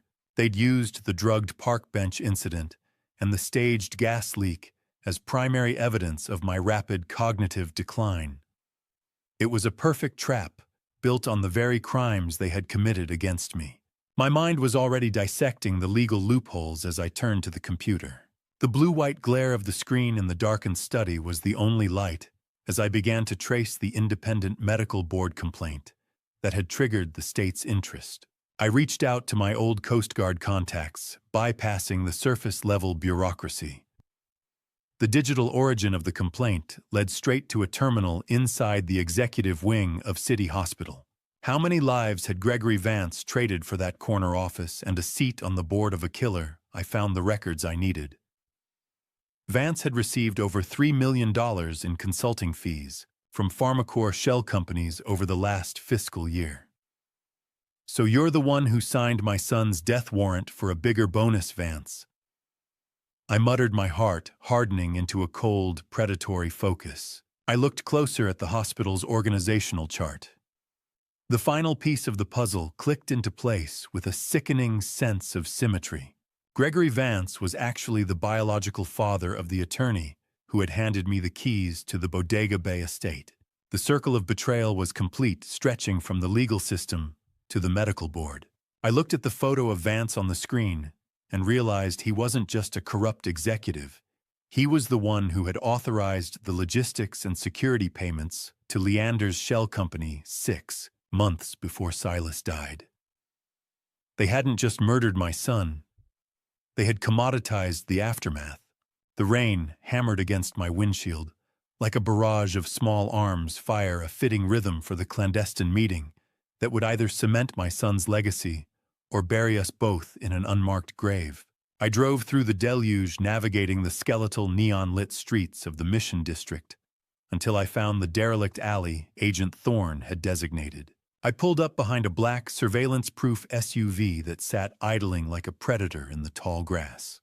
The rhythmic drumming of rain on the roof was a lonely sound, but as I stepped into the back seat of Thorne's vehicle, the world sharpened into focus. Agent Thorne, a former Coast Guard subordinate now carrying the weary authority of an FBI field lead, sat in the driver's seat with his eyes fixed on the rearview mirror. The air was thick with the scent of damp wool and cold tobacco. In the seat beside me sat the whistleblower, a hollowed-out shell of a man in a rain-soaked parka, his hands buried in his sleeves. Thorne didn't waste time on pleasantries. "This is our chemist." He set his voice low over the hum of the engine. "He's the reason Silas's cure hasn't been erased yet." The chemist trembled, fumbling with a cheap lighter that flickered orange against his pale skin. "I didn't sign up to be a chemist for a cartel commander," he whispered. He handed me an encrypted drive, his fingers slick with sweat. He revealed that the third voice I'd heard on Silas's final voicemail didn't belong to a hired gun, but to Gregory Vance's chief of staff. It was the proof we needed. The hospital board wasn't just complicit. They were physically present at the scene of the murder. Rain doesn't wash away sins in this city. It just makes them harder to see. Thorne watched the blue light of the laptop reflect off his glasses as he began to cross-reference the chemist's data with Leander Mercer's offshore transactions. "Before I reveal the detail that changes our strategy, are you still with me?" Comment A, if you think Leander is the mastermind, or B, if he's just another pawn, and add one short reason so I can see your perspective. Please note what follows contains recreated details for narrative purposes. The message is what I hope stays with you. Thorne's face hardened into a mask of lethal resolve. "The paper trail is solid, Thane, but we need the voice. We need him to brag about the payout to make this stick in a federal court." He officially authorized a protection detail for the Bodega Bay facility, but the mission for the confession fell on me. "I've spent 30 years watching men drown," I told him, the metallic cold of the wire device he handed me feeling like a garrote in my palm. "I know exactly how to make a rat talk when the water starts rising." Thorne's SUV was a tiny bubble of justice floating in a sea of corporate corruption, and for the first time since the funeral, I felt the tide starting to turn. As the whistleblower finally pushed back his hood to wipe the rain from his eyes, I froze. The man sitting across from me was the same journalist I had caught photographing my house weeks ago. He hadn't been a threat. He'd been a mole trying to find a way out before the ceiling collapsed. Thorne handed me the wire, a thin coil of copper that felt like a garrote, and I knew that the next time I saw Leander, one of us wouldn't be walking away. The safe house smelled of burnt coffee and high-end server racks, a sterile tomb where Thorne began peeling back the layers of a corporate execution plan that read more like a declaration of war than a business strategy. I watched the bluish flickering of multiple server monitors as Thorne's fingers flew across a terminal, the low-frequency hum of a heavy-duty encryption bridge vibrating through the floorboards. We had retreated here to decrypt the neutralization order recovered from the whistleblower, and every line of code that cracked felt like a cold finger tracing my spine. Thorne finally bypassed the last firewall, revealing a memo titled Operation Ghost Tide.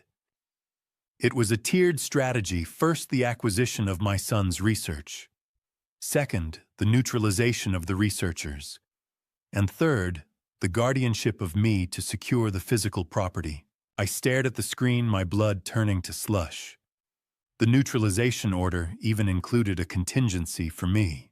If I refused the move to the nursing home, Leander was authorized to use a terminal dose of the same sedative patch staged as a suicide born of my late-stage grief. "They didn't just kill him, Thorne," I said, my voice sounding like grinding stones in the clinical quiet. "They amortized my son's murder over 2 fiscal quarters." Thorne didn't look up, his face grim in the monitor's glow. "This isn't a company, Thane. It's a shark with a law degree." I read further, finding the specific line item for maritime asset disposal. The boating accident hadn't been an act of God or a failure of seamanship. It was a budgeted line item approved by Gregory Vance 6 months before the sales were even raised. Corporate greed doesn't just cut corners, it cuts throats. It turns family dinners into surveillance opportunities and legacies into liabilities. I moved to the tech station where an FBI specialist waited. The smell of ozone and industrial cleaning solution was thick as I stripped off my shirt to allow the technician to apply the equipment. The sticky clinical adhesive of the high-sensitivity wire felt like a brand against my ribs. We calibrated the gain, the specialist adjusting the levels until the rasp of my own breathing sounded like a gale through the headset. "Check the gain again," I commanded. "I need every breath, every arrogant syllable when Leander admits to it." I practiced the triggers, the verbal cues designed to stroke his ego, and the specific distress script. The wire on my skin felt like a cold copper snake, waiting for the right moment to strike. "Remember, Commander," the technician said, his eyes meeting mine with professional gravity. "If things go south, the word is anchorage. We'll be through the door in 4 seconds. I nodded, already pulling my shirt back on the technical precision of the sting, providing the only anchor for my rage. While Thorne continued digging through the asset disposal folder, a final image popped onto the main screen. It was a grainy, black-and-white funeral surveillance photo showing Leander and Gregory Vance shaking hands near Silas's casket. I leaned in, realizing the metadata showed the photo had been taken by a private surveillance team Alara had hired to watch her own husband. I looked at the funeral photo and realized Alara wasn't just Leander's accomplice. She was his insurance policy, and she had been collecting evidence of his betrayal long before I ever found the key. She wasn't just hiding from the truth, she was weaponizing it for her own survival. I saw the glare of high beams in my rearview mirror, a sudden blinding sun in the midnight fog, and I knew the time for legal games had ended, and the time for survival had begun. I was pushing my truck hard along the serpentine curves of Highway 1, the icy spray of the Pacific hitting the windshield in rhythmic, violent bursts. The black sedan behind me didn't have its running lights on, just those predatory halogen eyes. It surged forward, attempting a professional pit maneuver to send me over the 200-foot drop into the black surf below. Using my Coast Guard heavy vehicle training, I didn't panic. I watched the sedan's front quarter panel shadow mine.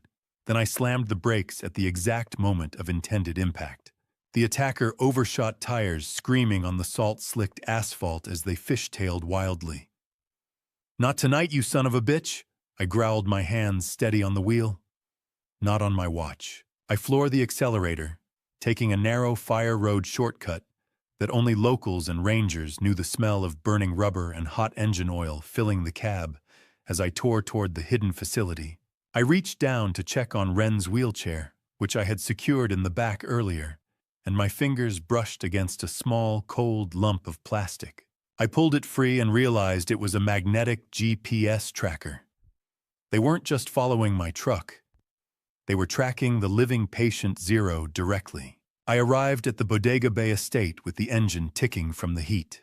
Dr. Sterling was already waiting in the subterranean garage, her face a mask of controlled urgency. She had prepped the 3 remaining children, their small forms bundled against the coastal chill. Tires screamed on the asphalt, a sound like a wounded animal in the dark, but it was distant, coming from the main gate. "Commander, they were at the perimeter 5 minutes ago, Doctor," Sterling said, her voice tight. "We have to move now." We began loading the kids and the portable life support systems into the unmarked armored van Silas had kept hidden for this exact scenario. The rhythmic, artificial beep of the children's portable monitors was the only clock that mattered now. "I'm taking them to the old lighthouse station," I told her as I helped Wren into her seat. "It's off the grid and federally protected." The armored van was our metal ark, carrying the only hope left in a world that wanted to drown it. I felt the heavy, vibrating thud of the van's armored door closing, sealing the children away from the wolves outside. We moved out through the coastal scrub, the pale, ghostly light of the lighthouse appearing in the distance like a beckoning finger. As we reached the secondary safe house, Sterling reached into her pocket and pulled out a small rectangular object. "I found this hidden inside the facility's medical fridge Thane," she whispered, handing me a private keycard embossed with Alara's name. It wasn't just near the data. It was tucked behind the primary cellular samples. I held Alara's keycard. The plastic cold and damning, and realized my daughter hadn't just betrayed Silas. She had been trying to contaminate the samples, attempting to kill the very children he'd died to save. The betrayal had moved beyond greed. It had become a calculated erasure of everything my son had built. I stood in the center of the silent ward, the copper wire beneath my shirt itching like a guilty conscience, listening for the gravel crunch of a man who thought he was coming to collect an inheritance, but was actually walking into a cage. I checked the adhesive on my ribs one last time, feeling the cold, hidden pressure of the wire against my chest. The children were safe at the lighthouse, and the bait was set. I moved into the library, the dry, rhythmic ticking of the wall clock, counting down the seconds of Leander Mercer's freedom. When the front door finally groaned open, I slumped into a leather armchair, a glass of amber liquid in my hand. I made sure the clink of ice against glass was audible, the sound of a broken man seeking solace in a bottle. Leander entered with the confidence of a king, his eyes already scanning the architecture, calculating the square footage for a quick resale. He didn't see a threat. He saw a relic. "I'm tired of the fog, Leander," I said, my voice thin and hollow. "I'm ready to sign the deeds. I just need to know. Tell me it was quick. Tell me they didn't suffer." Leander poured himself a drink, the predatory gleam in his eyes unchecked. "You always were too sentimental, Thane. Business doesn't have room for ghosts."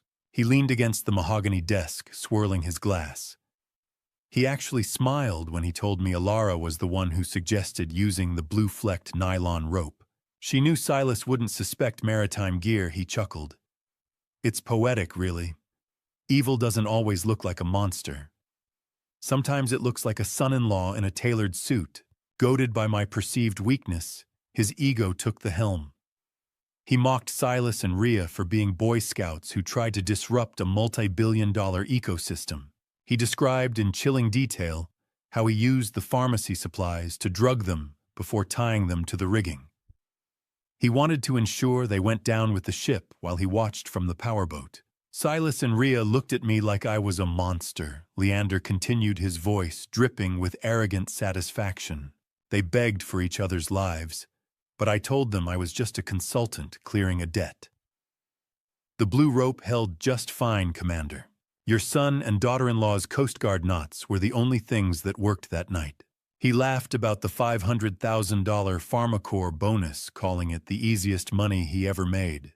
"How do you sit across from the man who drowned your children and keep your hands from reaching for his throat?" I gripped the chair arms until my knuckles turned white, maintaining the facade of a shattered father. "I can still see their faces when the water started coming in," Leander said, his eyes glinting with a cruel pleasure. Rhea screamed for Silas. Silas begged me to let her go. But you know what the best part was? They died together. How romantic. He reached into his jacket and produced a syringe, the sharp, metallic smell of the surgical needle cutting through the scent of old books. He admitted his plan was never to send me to a nursing home. He was going to administer a terminal dose tonight and claim I died of a broken heart. It was the final piece of the puzzle recorded by a dozen federal ears. Leander stepped toward me, the needle gleaming under the library lights, his face inches from mine. "Anchorage is a long way off, old man," he whispered, unaware that he had just spoken the very word that would end his life as a free man. I didn't flinch. I just looked him in the eye and waited for the world to crash in on him. The library windows didn't just break. They disintegrated in a hail of flashbangs and black-clad figures, the sudden violence of the law finally catching up to the silence of my son's murder. I didn't flinch as the blinding white strobe of the diversionary charges turned the room into a fragmented nightmare. Leander's hand froze mid-air, the needle trembling, as his predatory arrogance dissolved into a stuttered, animalistic panic. Federal agents swarmed through the shattered glass, their commands a guttural roar that drowned out the acrid smell of gunpowder and floor wax. Agent Thorne led the stack, moving with a controlled ferocity I remembered from our days on the water. He didn't just detain Leander. He slammed him against the mahogany desk where the man had just been bragging about the easiest money he ever made. "Get on the ground." Thorne bellowed, the sound of metal meeting wood echoing through the ward. Leander dropped the syringe as if it had turned into a viper, his hands flying up, while red laser dots danced across his expensive silk shirt. "Thane, tell them." He shrieked, his voice cracking into a pathetic weeping wreck. "Tell them it was a joke." I stood perfectly still, a ghost in the middle of a hurricane, watching the man who had tied my son to his own ship crumble into nothing. An on-site technician moved toward the fallen syringe, his eyes widening as he ran a quick field scan. "Commander," he said, his voice tight with disbelief, "this isn't a sedative. It's a concentrated dose of the cellular serum." Leander hadn't just intended to kill me. He wanted to execute me with the very miracle Silas had died to protect. Silence is the loudest sound in a room full of handcuffs. It settled over the library as a second team marched Alara through the door. They had intercepted her at the perimeter gate, and the metallic clicking of heavy-duty zip ties around her wrists was a sound that cut deeper than any knife. Her mask of clinical detachment had shattered into a wild, manic terror. For a fleeting second, I saw the little girl I used to take fishing, but that ghost was erased when she began to scream. "You think you're a hero, Dad?" she wailed, her high-pitched voice echoing off the acoustic tiles. "You're just a dinosaur protecting a grave. Silas ruined us. He deserved to die for what he was doing to our future. Watching my daughter in chains was like watching my own reflection shatter in slow motion. The betrayal was complete, a total moral collapse, recorded on every microphone taped to my skin." The cold, sharp bite of the winter wind whistled through the broken glass as I turned to Thorne. "Take them out of my sight," I said, my voice barely a whisper. "Before I forget, I'm a man of the law." Thorne nodded, signaling the team to haul them out. But as Alara reached the threshold, she twisted her head back, a jagged, hideous smile on her face. "You're too late anyway," she spat. "Gregory Vance is already at the lighthouse. He's probably tucking your little miracles in right now." I looked at Thorne, the color draining from his face, as his radio crackled with a frantic distress signal. The secure location was no longer secure. The leak had been deeper than we ever imagined, and the shark was finally in the nursery. The smell of industrial bleach and recycled air always felt like a funeral shroud, but as I sat behind the reinforced glass, it was the sight of my daughter in orange polyester that finally broke the last of my maritime resolve. 2 weeks had passed since the raid at the lighthouse, a night that haunted me with the knowledge that Gregory Vance's breach had been nothing more than a lethal feint. Thorne had confirmed my fears days ago. While we were racing to save the children, a remote virus was tearing through the digital server backup I had mirrored. The cure Silas died for was now a fragmented mess of corrupted code. I sat in the high-security visitation wing of the Sonoma County Detention Center, the low, electronic hum of the recording devices in the walls, a constant reminder that every word spoken was a piece of evidence. Alara looked at me with a hardened bitterness that made my skin crawl. "You look old, Dad," she said, her voice devoid of the warmth I had spent 30 years trying to nurture. "Was saving 3 orphans worth destroying your own blood?" "I didn't destroy this family, Alara," I replied, keeping my tone as flat as a calm sea. "I just stopped the person who was burning it down." She mocked the concept of Silas's hidden clinic, calling him a fool for playing God without a profit margin. Glass is a strange barrier. It lets you see the monster, but it keeps the scent of the blood away. I watched the cold, oily smear of her fingerprints on the glass as she leaned closer, her eyes flashing with a predatory intent that I finally recognized as her true nature. I remained stoically silent, letting the recorder capture her lack of remorse. Just as I prepared to stand and end the session, She stopped me with a single, slow movement. She placed her hand against the glass over her abdomen, her expression shifting into something sickeningly triumphant. "I'm pregnant, Dad," she whispered. 12 weeks. If I go to prison for life, your only grandchild grows up in the system." The news hit me like a rogue wave, a sudden sharp kick of adrenaline that left me breathless. "You're using a life that hasn't even begun to pay for the ones you took." I said, the bitter taste of jailhouse coffee rising in the back of my throat. How many generations of garrisons have to pay for the sins of one afternoon in the fog? I walked away from the booth without looking back, my boots echoing on the linoleum like a death knell. I climbed into my truck, the rhythmic thumping of the heater fighting the January chill as I sat in the parking lot. I pulled up the audio from the session, intending to verify the recording for Thorne, but as I reviewed the tape, I heard something the room's ambient noise had nearly buried. Alara had been whispering into a hidden wire of her own, a desperate confession to a district attorney she'd been dealing with for weeks. She had been preparing to flip on Leander long before I ever breached the lab. I listened to the tape again, the sound of Alara's secret deal crackling through the speakers, and I realized that in a family of sharks, I was the only one who hadn't learned how to bite until it was too late. I stood in the back of the federal courtroom, watching the high-definition cameras capture the fall of a multi-billion-dollar empire, while the woman I raised was led away in chains. The air in the gallery was thick with the smell of floor wax and old wood, a scent that usually promised stability, but today only underscored the magnitude of the wreckage. Outside, the muffled roar of the crowd sounded like a distant storm surge, a million voices demanding the justice I had spent months hunting in the dark. In the courthouse lobby, the news montages were relentless. The mirrored data I had secured from the Bodega Bay facility had been released by the FBI, exposing PharmaCorp's systematic suppression of pediatric cures.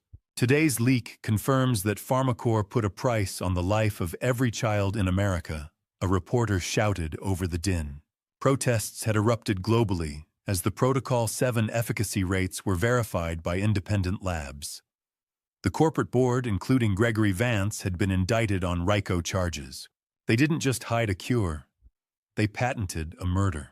In a move that stripped the profit from the predators, the federal government seized all of PharmaCorp's assets and granted the Protocol 7 patents to a nonprofit foundation led by Dr. Sterling. Silas and Ria's life's work was finally free for the world, a lighthouse in a sea of corporate greed. Justice is a cold meal served in a room with no windows. The sentencing began with a silence so absolute it felt heavy. Judge Miller, a woman whose face was a map of 60 years of unwavering adherence to the law, stared down at the defendants with a gaze that could wither granite. Leander Mercer was sentenced to life without parole for the double homicide of Dr. Silas Garrison and Dr. Ria Garrison, as well as corporate espionage. The weight of the evidence, the blue-flecked rope, the anchorage recording the blood money, left him a hollowed-out wreck in a tailored suit. Alara received 8 to 15 years. Her plea deal was mitigated by her pregnancy and cooperation with investigators, but hardened by the evidence of her attempts to contaminate the medical samples and her role in the gaslighting campaign. The defendant's actions were not a lapse in judgment. They were a calculated erasure of human life for profit, Judge Miller declared. The gavel's strike was the final shot, in a war that had no survivors, only witnesses. The echoing, hollow thud of the judge's gavel signaled the end. I hoped the money was worth the silence, Alara, I thought, as she was escorted through the heavy oak doors toward the holding cells. She didn't look at me until the very last second. As she passed, she dropped a folded piece of paper at my feet with a quick, desperate flick of her wrist. I waited for the blinding flashes of 100 press cameras to subside before I retrieved it. It was a hand-drawn map to a safe deposit box containing Leander's black book, a ledger of every other doctor PharmaCorp had neutralized over the last decade. It was her final act of insurance, or perhaps a desperate attempt at a legacy for the child she carried. I walked out of the courthouse, the weight of the safe deposit key in my palm feeling heavier than the service pistol I'd carried for 30 years. I gripped the key to the safe deposit box, the cold metal promising a journey into a darkness even deeper than the one I'd just escaped. The war was over, but the ghosts were only just beginning to speak. The Pacific doesn't forgive, and it certainly doesn't forget. But today the waves felt less like a thresher and more like a heartbeat as I sat on the porch with the morning mail. Several months had passed since the hammer of justice fell in that federal courtroom, and the Bodega Bay estate had finally begun to shed its skin of clinical coldness. The smell of salt spray and wild jasmine carried on the breeze a natural sweetness that was slowly replacing the ghost of antiseptic. I sat on the quiet, salt-stained porch, the warmth of the morning sun on my weathered hands, providing a comfort I hadn't earned in a long time. First letter, July 15th, 2025. I found a stark white envelope in the stack, marked with the State Correctional Facility's stamp and a return address that made my breath hitch. The institutional stationery felt rough under my fingers, a tactile reminder of where my daughter now lived. I opened it slowly, the sound of the paper tearing like a small defeat. Dad, I didn't understand the weight of a life until I felt one moving inside me. I'm 12 weeks pregnant now. The doctors say it's a boy. Every kick reminds me that Silas and Rhea were right. Some things aren't meant to be sold. I'm sorry I forgot that. I don't expect you to respond. I just needed you to know that I finally understand what I destroyed. Alara. July 15th, 2025. Inside was a grainy ultrasound photo, the first clear image of my unborn grandchild. I stared at the small, curved form tracing the outline of a tiny head and the unmistakable Garrison jawline.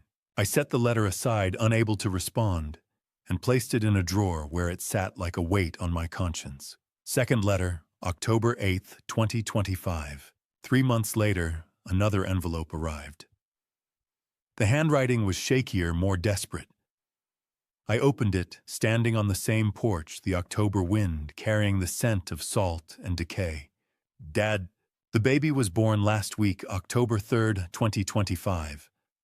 I named him Silas Garrison Mercer after the brother I betrayed. He has his uncle's eyes. I'm allowed to see him twice a week through the prison nursery program. He's healthy, and I'm grateful for that mercy, even if I don't deserve it. The nurses say he's strong like his grandfather. I don't know if you'll ever want to meet him, but I needed you to know he exists. He has his uncle and aunt's strength already. Will you meet him someday? Alara, October 8th, 2025. A photograph fell from the envelope, a newborn wrapped in a simple white blanket, his tiny fist curled against his cheek. His eyes, Silas's eyes, staring into the camera with an unfocused wisdom. I looked at those eyes and felt my resolve waver a crack, forming in the wall I'd built around my heart. But I still couldn't bring myself to reply. I placed the photo next to the first letter, creating a small shrine to a relationship I didn't know how to repair. The dead don't need apologies. The living need a reason to stay that way. The realization hit me with a profound sense of responsibility. I couldn't save my son and daughter-in-law, and I couldn't save my daughter's soul from the choices she made, but I had been given a third chance to protect the bloodline. You're going to have a better name than the ones we left behind, little one. I whispered, my voice thick with a dawning hope. The storm is over. Now we just have to learn how to walk on the shore. The rhythmic, soothing sound of the tide going out seemed to echo my own internal shift. I made a silent vow that this child would grow up knowing the truth of Silas and Rhea's sacrifice, rather than the shadow of Leander's debt. I turned the photo over to look for a date, but my eyes landed on the single line Alara had written in a careful, trembling script on the back. It was the name she had chosen for the boy, Silas Garrison Mercer, October 3rd, 2025. I turned the photo over and saw my son's name written in my daughter's hand, and for the first time in a year, the fog in my chest finally began to lift. I looked out at the horizon, accepting the burden of a complicated future, ready to be the grandfather my son and daughter-in-law would have wanted me to be. I was kneeling in the dirt, the smell of garden mulch and fertilizer filling my lungs, when the mail carrier's truck slowed at the gate, a sound that usually meant bills, but today carried the weight of fresh ghosts. The damp earth of the Bodega Bay estate was a grounding force, a reminder that life continues to churn even when the heart is stalled. I wiped my hands on my canvas trousers and walked toward the mailbox, the distant, mournful cry of a seagull over the cliffs punctuating the heavy silence of the late December afternoon. Third letter. December 24th, 2025. The envelope was thicker this time, arriving on Christmas Eve.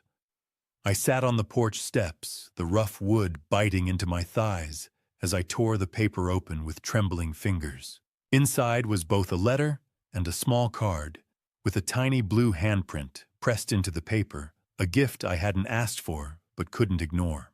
Dad, it's Christmas Eve, and I'm writing this from a cell that smells like disinfectant and regret. Little Silas smiled for the first time yesterday, December 23rd. The prison counselor told me I need to stop blaming Leander and accept full responsibility for my choices. She's right. I chose to open that gas valve. I chose to turn on my own father. I chose to betray my brother and sister-in-law for money I never even saw. I don't expect forgiveness, but I want you to know that I've changed. Not because of the bars, but because of him. When he looks at me with those eyes, Silas's eyes, I see everything I destroyed. And I see a chance to do one thing right. Merry Christmas, Dad. I hope yours is warmer than mine. Alara. December 24th, 2025. I held the card with the tiny blue handprint, feeling the wall around my heart soften just slightly. The print was so small, so fragile a reminder that innocence still existed even in the wreckage of our family. I placed it carefully in the drawer, with the other letters a growing archive of apologies I wasn't ready to accept, but couldn't bring myself to destroy. Fourth letter. December 31st, 2025. 1 week later, on New Year's Eve, the final letter arrived. It was the shortest, but somehow the heaviest. I opened it as the sun began to set over the Bodega cliffs, the golden light turning the pages a warm amber. Dad, I know you may never answer these letters. I know I destroyed any right to your love when I betrayed Silas and Rhea. But I'm asking you for one thing. When little Silas is old enough to ask about his uncle and aunt, please tell him they were heroes. Tell him his mother was a coward, who learned too late what courage really means. And if you can find it in your heart, tell him about his grandfather, the commander, who never gave up on the truth even when his own family tried to bury it. I don't deserve redemption, but maybe he deserves to know where he came from. Happy New Year, Dad. I hope it's kinder to you than I was. Alara. December 31st, 2025. I sat on the porch steps on January 2nd, 2026, and opened all 4 letters together, spreading them out in chronological order on the weathered wood. I read them in sequence from the first ultrasound photo to the final plea for my grandson's future. For the first time since the funeral, I wept not just for Silas and Rhea, but for the daughter I had lost to greed and the grandson I had yet to meet. The house is too quiet for a baby. It's too full of the dead. I moved to place the letters back in their envelopes, but as I adjusted the cheap plastic frame I'd grabbed from the drawer months ago, I noticed a slip of paper tucked into the backing of the ultrasound photo. It was a small handwritten note in Silas's precise script, a coded message I had missed during the initial audit months ago. It was a set of coordinates and a bank routing number for a trust Silas had established before the accident. He knew. He had known Alara was pregnant before he died, and had already built a fortress of financial protection for this child. I stared at the infant's tiny clenched fist in the photo, and realized the true battle for Silas and Rhea's legacy wasn't fought in a lab or a courtroom. It was starting right now. In a nursery I wasn't prepared to build. I stood up, the melancholy of the morning replaced by a familiar, disciplined resolve. It was time to go back to the facility and claim what was mine. How do you write a letter to a woman who tried to turn your home into a gas chamber when she's the only gatekeeper to the boy who carries your son's face? I sat at Silas's heavy mahogany desk. the absolute ringing silence of the estate's high-tech library pressing against my ears like the weight of deep water. A blank sheet of heavy bond paper lay before me, mocking the decades of command decisions I had made without a second thought. I picked up the fountain pen, and the rhythmic scratch of the nib on the page sounded like a keel scraping against jagged rock in a blind fog. Before I began to write, I reviewed the decrypted files one final time.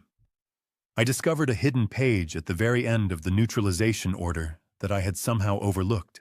It was a cold, clinical directive to protect the Garrison bloodline at all costs if the parents failed. Pharmacorp hadn't just wanted to kill Silas. They viewed his unborn son as their ultimate intellectual property, a living patent they intended to harvest and control for the next generation. This child was the final prize in their twisted corporate balance sheet. "I will take the boy, Alara," I wrote, my hand steady with a blunt maritime honesty. "Not because you asked, but because he deserves a name that isn't a prison sentence." I made the terms of our future clear. The clinic stays closed, the research remains with the foundation, and the boy stays with me. I sealed the envelope, the sound of the adhesive sticking feeling like the final locking of a steel bulkhead before a massive world-altering storm. A pen is a small thing to hold when you've spent a lifetime holding the wheel of a heavy cutter in a gale. It carries a different kind of weight, one that doesn't just navigate the waves, but shapes the shore. I walked out of the house and down toward the edge of the cliffs, the salt-heavy wind whipping through my gray hair and stinging my eyes with the spray of the Pacific. I stood there for a long time, watching the rhythmic, thunderous crash of the tide against the rocks below, near the dark spot where the blue-flecked rope had once held fast. Peace isn't the absence of war. It's the presence of a better reason to fight. I realized then that my thirst for vengeance had finally evaporated, replaced by a quiet, predatory, protective instinct that was far more dangerous to my enemies. I wasn't the same man who had first turned that brass key months ago. I was something harder, a guardian forged in the very fog that had tried to swallow my family. "I'm ready for the quiet now, Silas." I whispered into the cold, metallic smell of the ocean mist. "But I'll be ready for the noise too if they ever dare to come back for what belongs to us." I looked back at the house, a fortress I had already begun to rearm in the shadows. I had reactivated the subterranean defenses and the drone net, turning the estate into the most fortified nursery on the Pacific coast. "Welcome home, little Silas." The thought was a warm, heavy anchor in my chest. I looked out at the horizon, where the sun was finally cutting through the stubborn gray. Knowing that the child arriving tomorrow wouldn't just be a Mercer or a Garrison, he would be the storm that finally cleared the air for all of us. I turned my back to the sea and walked toward the gate, ready to meet the future on my own terms. I pressed my hand against the cool glass of the command center's main display, watching a constellation of blue dots ignite across the globe, each one representing a clinic where my son and daughter-in-law's stolen miracle was finally being given away for free. The data scrolling across the screen told the story in numbers: 150 children treated across 30 international sites in just 6 months since the Foundation's official opening.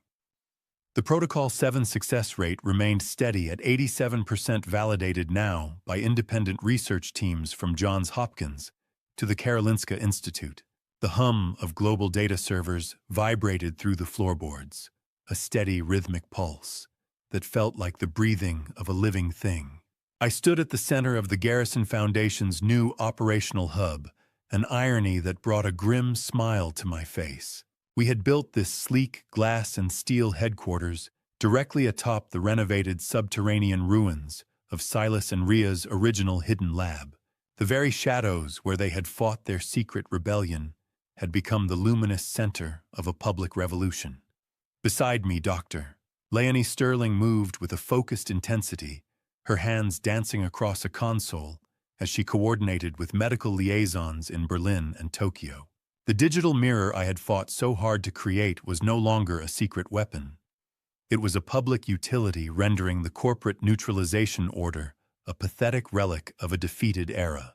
Dr. Sterling appeared beside me, her tablet glowing with the latest clinical trial results. Thane, the National Cancer Institute just approved Phase 2 expansion. She said, her voice thick with emotion. We can scale to 300 patients by next quarter. Ren is officially 18 months tumor-free. She's asking when she can visit the ocean. I nodded, watching the young patient, now 8 years old, through the glass partition of the observation room. She was playing with building blocks, her laughter, a sound I'd thought I'd never hear again after Edith died. We aren't just treating patients, Thane, doctor, Sterling said earlier, her voice catching with the same bittersweet triumph I felt. We're breaking the back of the industry that tried to bury them. I nodded, watching the data flow. Silas and Rhea didn't want a monument, Leonie. They wanted a future. I think we finally gave them one. A legacy isn't written in ink or blood. It's carved into the lives of the people who survive because of you. Outside, the Foundation's flag snapped in the coastal wind, and I had personally ensured that the halyard was made of the same blue-flecked nylon rope that had once been used to destroy my family. Now it held the symbol of their salvation. I left the hum of the servers behind, driving out to the secluded cliffside cemetery, where Silas and Rhea lay side by side. The rhythmic, soothing roar of the Pacific followed me up the path, a constant companion that no longer sounded like a threat. I carried a heavy physical copy of the Foundation's first annual report and a laminated photo of baby Silas. Kneeling in the grass, I felt the cool, grainy texture of the granite headstones beneath my palms as I cleared away the salt-encrusted lichen and fresh cemetery lilies. The ocean is a graveyard that never closes, but today the water looked like hope. Mission accomplished. Silas, Rhea, I said, my voice low and steady, the report of a commander to his finest officers. The kids are safe. Your boy is healthy. The world knows both your names for the right reasons now. I'll see you both in the next life. Until then, I'll keep the watch. I stood up, the wind whipping through my hair, and noticed something I had missed when I arrived. Resting on Silas's headstone was a single, fresh, white rose. It was the unmistakable signature of the whistleblower, a silent signal that the dark network was still out there, watching over the Garrison legacy from the shadows. I turned back toward the car where little Silas was waiting in his seat, his wide eyes catching the golden light of the setting sun. As I opened the door, I noticed he was clutching a small object with infant intensity, the same silver compass Silas had carried on the day of the storm. The needle was steady, pointing true north, and for the first time in my life, I knew exactly where we were going. The sand was cold beneath my boots, a familiar grit that had grounded me through every storm. But today, the ocean didn't sound like a threat. It sounded like a conversation. I walked slowly along the Bodega Bay shoreline, the rhythmic low roar of the Pacific acting as a steady bass note to the light splashing of the tide. Little Silas, now a toddler with the Garrison jawline and a quiet, watchful intensity in his blue eyes, clutched his father's silver compass as if he already understood the weight of the heading. I carried him for a while, pointing out the way the orange and violet hues of the Sonoma sunset danced across the whitecaps. The smell of salt spray and damp kelp was thick in the air, a scent that once reminded me of loss, but now only spoke of endurance. The water takes what it wants, little one, I said softly, my voice carrying the calm authority of a man who had finally seen the end of a long campaign. But it always leaves something behind on the shore. I watched his small fingers trace the cold silver weight of the heirloom compass, the needle vibrating slightly before settling true north. I had recently finalized the paperwork to deed the entire Bodega Bay estate to a specialized trust. It was no longer my fortress. It was now a permanent sanctuary for the survivors of Protocol 7, ensuring the land that saw so much blood became a home for the children Silas and Rhea had died to save. Forgiveness is a slow tide. It doesn't happen all at once, but eventually the jagged edges of the rocks are worn smooth. I felt that smoothing now, a deep reconciliation with the man I had been and the man I had to become. Steady as she goes, I whispered as I set the boy down on the cool, shifting texture of the wet sand. You've got the helm now. He didn't stumble. He simply stood there watching the waves with a reflective depth that mirrored his namesake. I reached into my pocket and pulled out my old Coast Guard commander's coin, the metal worn smooth by years of nervous habit. It represented a lifetime of following orders of tactical rigidity and of a war that had finally reached its conclusion. As the sun dipped below the horizon, casting a final brilliant flare of gold across the water, I tossed the coin into the deep. I watched it vanish into the foam, a final resignation from my role as a soldier of the past, so that I could finally be a shepherd for the future. I didn't feel the loss of it. I felt the lightness of a mission completed. The silence that followed wasn't the empty kind that had haunted my house for years. It was a ringing, vibrant peace. I reached down and took the boy's hand, holding the compass that once belonged to both his father and mother, and together we turned away from the water to walk home carrying their legacy forward. I stood at the water's edge, the compass needle in the boy's hand, settling true north, and realized that for the first time in my life, I wasn't waiting for the storm. I was simply standing in the light. The cycle of the tides would continue, but the garrison legacy was no longer a story of secrets and shadows. It was a heading clear and unwavering cut into the horizon. The boy looked up at me, his small voice barely audible over the waves. "Grandpa, where are we going?" I smiled, the first genuine smile in what felt like years, and knelt down to his level. "Home, little Silas. We're going home. And tomorrow I'll tell you all about your father and mother, the two bravest people I ever knew." I stood up, lifting him onto my shoulders, and we walked together along the shoreline as the last light of day faded into the deep blue of evening. Behind us, the waves continued their eternal rhythm, washing away footprints, but never the memory of those who had walked before us. Looking back now, I realized the hardest truth was not discovering the conspiracy or facing the men who killed my son. The hardest truth was admitting that I ignored the warning signs inside my own home. I trusted blood more than character, and that nearly cost innocent lives.